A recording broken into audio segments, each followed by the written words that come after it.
Good evening friend. দুপুরে খেয়ে একটু ঘুমিয়ে পড়েছি, ব্যাস সন্ধ্যে হয়ে গেছে। ঘুম থেকে উঠে একটু বাইরে চলে এসেছি, আমাদের বাড়ির ভিতরে এটা।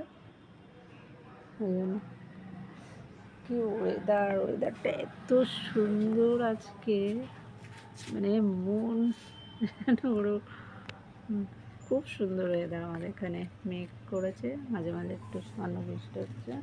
এটা হলো আমার গন্ধরাজ লেবু। এই যে দেখো, লেবু ভর্তি হয়ে গেছে লেবু আমাদের গাছে। আর এটা হলো আমার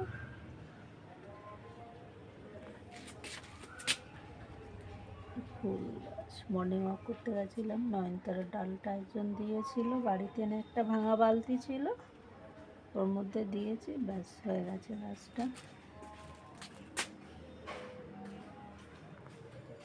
বাই, টাটা।